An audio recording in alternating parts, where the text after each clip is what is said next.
Why does training the mouth, being mindful of how we speak, bring blessings?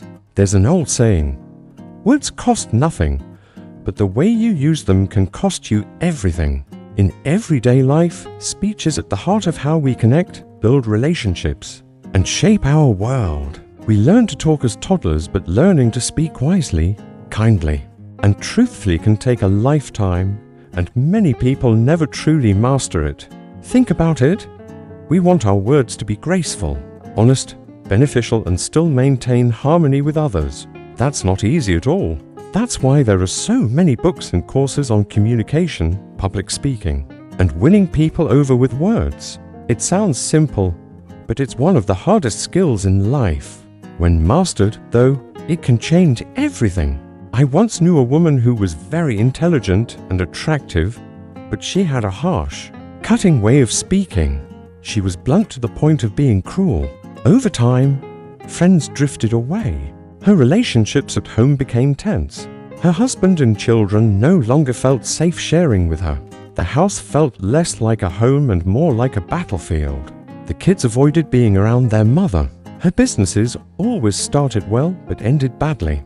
She blamed fate, bad luck, other people, but never looked at the one thing at the center of it all: her own words. Her story is not rare. Many families suffer because of disasters born from the mouth. So, what does it mean to train the mouth? In Buddha's teaching, speech karma, the karma created by words, is considered one of the heaviest. Physical wounds may heal, but the wounds from words can last for years, sometimes an entire lifetime. A single sentence can crush someone's spirit or uplift their soul. That's why training the mouth is such a crucial part of ethical and spiritual development. It is the practice of watching our words everywhere, all the time, choosing language that is kind, truthful, and beneficial, and letting go of speech that is harmful, empty, or divisive. Many people create negative karma through speech without even realizing it. Classically, harmful speech is grouped into 4 types. 1. Lies, deliberately distorting the truth to deceive or gain personal benefit. Today, this is everywhere. Fake quotes, edited images, AI-generated videos, and misleading posts designed only for attention. Point 2. Harsh speech, insults, cursing, cruel or sarcastic language that cuts others down, especially toward those closest to us. Many people are polite outside but cruel at home. 3. Divisive speech, words that stir conflict, create drama, or make people turn against each other, often seen in workplaces or among relatives. 4.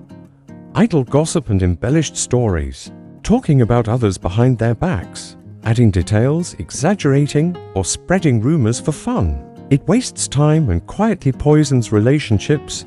If words can cause harm, they can also create blessings. So, why does training the mouth bring good fortune? Because blessing or disaster also comes from the mouth.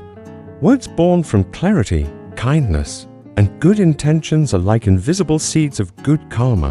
When someone speaks with honesty, empathy, and care for others, they don't just create harmony in their relationships, they also reshape their own future. A kind sentence can encourage someone to keep going, heal a wounded heart, or restore trust. The Stoic once taught that every word is a seed. From thoughts come words. From words come actions. From actions come habits. From habits comes character, and from character, destiny.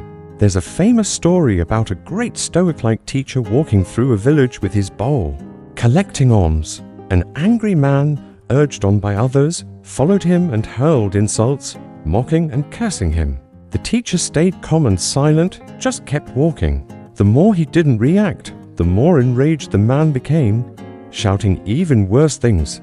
Finally, exhausted and confused, the man demanded, "Why aren't you angry? Why don't you say anything back?" The Stoic master gently asked him, "If someone brings you a gift, but you refuse to accept it, who does the gift belong to?" The man replied, "Of course, it still belongs to the giver." The master smiled, "Exactly. Your insults are the same. If I don't accept them, they remain with you." At that moment, the man woke up to the truth. He saw the depth of the teacher's character, apologized, and asked to become his student. This story shows the power of not just what we say, but also what we refuse to say or take in. From a Buddhist and Stoic-inspired view, speech is one of the three main channels of karma: body, speech, and mind. Words can unite or divide, heal or harm. When we use words carelessly, we create suffering and distrust. When we use them wisely, we create connection, trust, and peace. You've probably noticed this in your own life. There are days when you wake up in a good mood. Greet people with a smile and say kind, encouraging things. Somehow, everything feels lighter. Problems still arise, but solutions appear more easily. Then there are days when you wake up irritated, snap at others, complain, or criticize. Suddenly it feels like the whole world is against you. One unpleasant event leads to another. The difference often begins with the way you speak. Training the mouth brings blessings because it filters the heart. To change how we speak, we must first notice what's going on inside. It prevents unnecessary conflict and regret. It creates trust and draws good people and opportunities into our lives. It strengthens inner peace because we're no longer weighed down by guilt, anger, or shame over words we regret. So how do we train the mouth in a practical way? 1. Speak truthfully. Don't twist facts just to make stories more interesting or to make yourself look better. Be as accurate and honest as you can. 2. Speak constructively. Use words that build, not break. Avoid stirring conflict and instead encourage understanding and cooperation. In disagreements, choose phrases like "let's find a solution together" rather than "it's your fault." 3. Speak gently. Gentle speech is not weakness, it's strength under control. Soft words can carry great power when they come from sincerity and wisdom.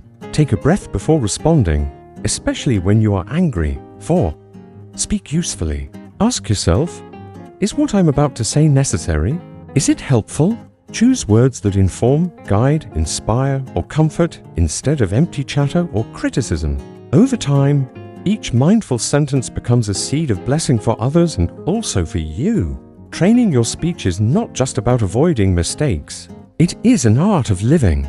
It purifies the mind, transforms relationships, and quietly opens the door to a more peaceful, meaningful life. May you become someone whose words bring light, comfort, and strength everywhere you go. About Stoicism Philosophy Daily. Stoicism Philosophy Daily is a YouTube channel devoted to helping you live with more wisdom, compassion, and inner stability. Through stories, reflections, and practical teachings inspired by Stoic thought and contemplative traditions, the channel invites you to look deeply into your mind, refine the way you think and speak, and transform everyday moments into opportunities for growth, kindness, and true peace from within.